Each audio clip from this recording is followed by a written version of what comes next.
Bette Midler, The Tale of the Mandarin Duck.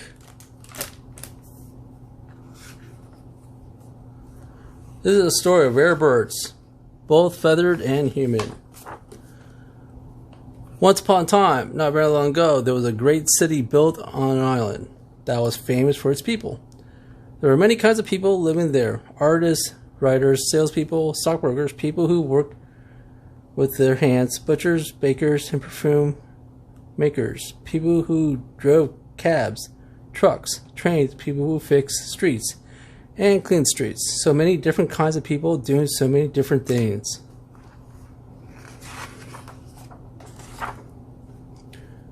But no matter what they did, these people were the world famous for their liveliness. They talked to each other everywhere, in elevators, in subways, and restaurants. They would gather in little groups on street corners and tell each other jokes, and discuss daily news of their city, and laugh uproariously. They laughed, sang, generally had a good time.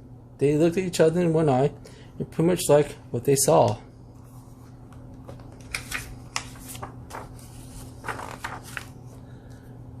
Then an invention came into their lives. It was a new version of an old invention. It was a telephone, but they didn't have to put it into quarter to go somewhere special to use it. They could carry it in their pocket or purse, backpack, and with this telephone you can think of each answered. Any song you could be heard, any person on earth could be found.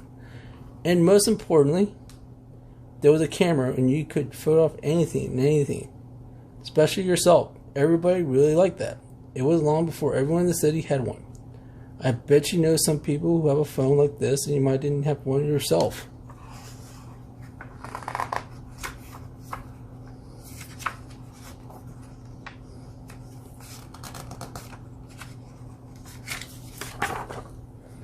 In a very short time, people were not the same. All of them were bent over, small seam in the hand. It was if nothing else existed.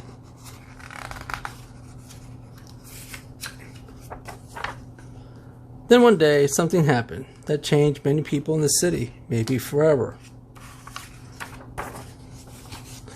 A new bird came to town. No one had ever seen a bird like this. Many birds are very beautiful, but this bird was so extraordinary.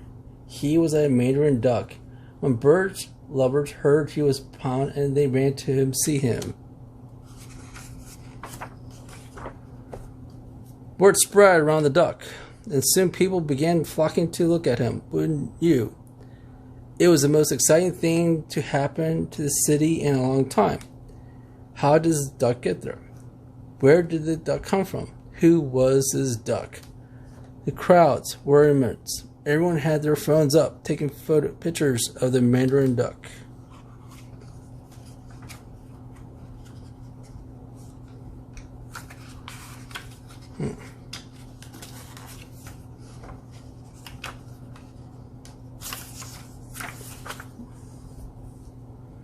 Then one day, a kid in the crowd said very loudly, "I'm going to see this with my own two eyes."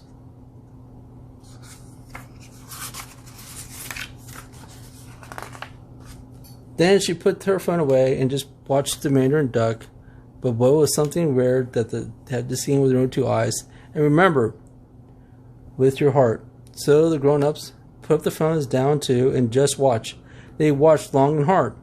What an effect this bird had on people. They just loved him. As the crowds left the park, they realized about what they had seen with their friends and with the strangers too. Little groups of people began to gather and discuss how wonderful it was to see such a rare and beautiful sight with their own two eyes. Soon after that, people put their phones away and old habits returned. They talked and they laughed, and sometimes they sang songs. They looked at each other with the eye and pretty much liked what they saw, and all because of the Mandarin Duck. Then one day,